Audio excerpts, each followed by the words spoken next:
Hi everyone, welcome back.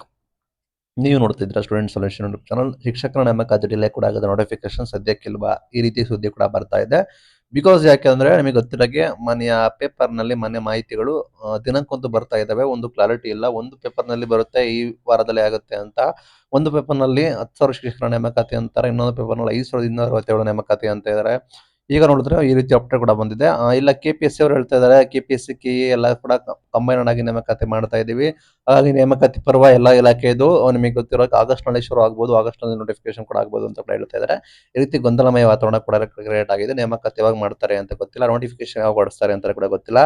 ಸರ್ಕಾರ gazetted notification ಹೊಡಿಸಿದೆ. ಸರ್ಕಾರ ಒಳ ಮೀಸಲು ಅನುಷ್ಠಾನ ಮಾಡಬೇಕು, ರೋಸ್ಟರ್ ತರಬೇಕು, ನಂತರ ನೋಟಿಫಿಕೇಶನ್ ಹೊಡಿಸಬೇಕು. ನೋಟಿಫಿಕೇಶನ್ ಹೊಡಿಸೋದಕ್ಕೆ ಆರ್ಥಿಕ ಇಲಾಖೆ ಅನುಮೋದನೆ ಪಡಿಬೇಕು. ಈ ಎಲ್ಲ ಪ್ರೊಸೆಸ್ ಕೂಡ ಇದೆ.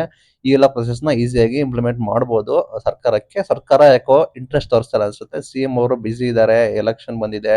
CM DCM ನಮ್ಮ ಪಟ್ಟ ಯಾವಾಗ ಸಿಗುತ್ತೆ, ನಮಗೆ ಮುಖ್ಯಮಂತ್ರಿ ಆಗ್ತಾರ, ನಾವು ಮುಖ್ಯಮಂತ್ರಿ ಆಗ್ತಾರ ಅಂತ ಹೇಳಿ ಹಿಂದೆ ಮುಂದೆ ನೋಡ್ತಾ ಇದ್ದಾರೆ. ಹೀಗಾಗಿ ಇಲಾಖೆಯವರು ಕೂಡ ಇಂಟ್ರೆಸ್ಟ್ ತೆಗೆದುಕೊಳ್ಬೇಕಾಗುತ್ತೆ. ಆಯಾ ಸಚಿವರು, ಇಲಾಖೆ ಸಚಿವರು ಏನಿದೆ ಅವರು ನೇಮಕಾತಿಗೆ ಇಂಟ್ರೆಸ್ಟ್ ಇಟ್ಕೊಂಡು ನೇಮಕಾತಿ ಮಾಡಬೇಕಾಗುತ್ತೆ. ಈಗ ಸದ್ಯದ ಮಟ್ಟಿಗೆ ಇವತ್ತಿನ ಮಾಹಿತಿ ನೋಡೋದಾದ್ರೆ, ಇವತ್ತು KPSC ಅವರೆಲ್ಲ ಹೇಳ್ತಾ ಇದ್ದಾರೆ ಆಗಸ್ಟ್ ನಲ್ಲಿ ಶುರು ಆಗಬಹುದು ಪ್ರಕ್ರಿಯೆ. ಬಿಕಾಸ್ ನಾವು ಹಳೆ ವಿಲೇವಾರಿ ಏನಿದೆ ಅದನ್ನ ಸರಿಪಡಿಸ್ಕೊಳ್ತಾ ಇದೀವಿ. ಪ್ಲಸ್ ನಿಮಗೆ ನೋಟಿಫಿಕೇಶನ್ ಮಾಡೋದಕ್ಕೆ ತಯಾರಿ ಮಾಡ್ಕೊಳ್ತಾ ಇದೀವಿ. ಸರ್ಕಾರದ ಅನುಮತಿ ಪಡ್ಕೊಳ್ತಾ ಇದೀವಿ. ಪ್ಲಸ್ ಆರ್ಥಿಕ ಇಲಾಖೆ ಅನುಮೋದನೆ ಕೊಡ್ತಾ ಇದೆ. ಹೊಸ ರೋಸ್ಟರ್ ಬರ್ಬೇಕಾಗುತ್ತೆ. ಈ ಕಾರಣಕ್ಕಾಗಿ ಸರ್ಕಾರದ ಸೂಚನೆ ಮೇರೆಗೆ ನಾವು ಹೊಸ ನೇಮಕಾತಿ ಪರ್ವ ಕೂಡ ಶುರು ಆಗುತ್ತೆ. ಒಂದು ಡೆಡ್ ಲೈನ್ ಕೊಟ್ಟಿದ್ದಾರೆ, ಆಗಸ್ಟ್ ಡೆಡ್ ಲೈನ್ ಅಂತೆ, ಲೈಕ್ ಜುಲೈ ಎಂಡ್ ಒಳಗಡೆ ಅಥವಾ ಆಗಸ್ಟ್ ಡೆಡ್ ಲೈನ್ ಅಂತ ಹೇಳಿ ಮಾಹಿತಿ ಕೊಟ್ಟಿದ್ದಾರೆ.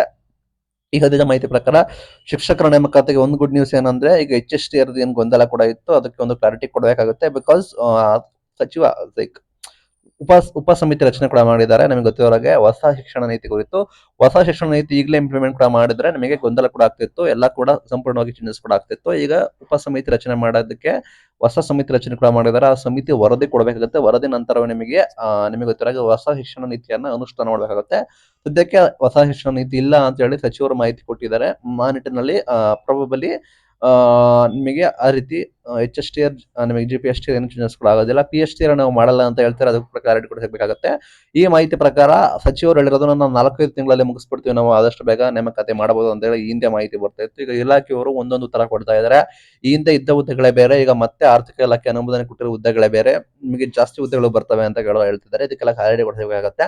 ಸದ್ಯಕ್ಕೆ ಇವತ್ತಿನ ಮಾಹಿತಿ ಪ್ರಕಾರ ಒಂದು ನಿಮಗೆ ರಾಷ್ಟ್ರೀಯ ಶಿಕ್ಷಣ ನೀತಿ, ಲೈಕ್ ರಾಜ್ಯ ಶಿಕ್ಷಣ ನೀತಿ ಸದ್ಯಕ್ಕಿಲ್ಲ ಅಂತ ಸಚಿವರು ಹೇಳಿದ್ದಾರೆ. ಪ್ಲಸ್ ಉಪ ಸಮಿತಿ ರಚನೆ ಕೂಡ ಮಾಡಿದ್ದಾರೆ.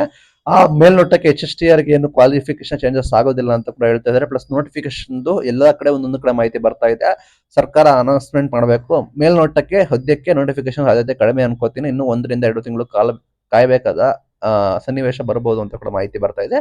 ಪ್ಲಸ್ ಇಲ್ಲಿ ಏನ್ ಹೇಳಿದಾರೆ ಅಂದ್ರೆ, ಇಲ್ಲಿ ಕಾನ್ಸ್ಟೇಬಲ್ ಮಾತ್ರ ಮಾನ್ಯ ಸಚಿವರು ಕಾನ್ಸ್ಟೇಬಲ್ ಹುದ್ದೆಗಳಿಗೆ ಒಂದು ವಾರದಲ್ಲಿ ಅಂತ ಹೇಳಿಕೆನ ಕೊಡ್ತಿದ್ದಾರೆ.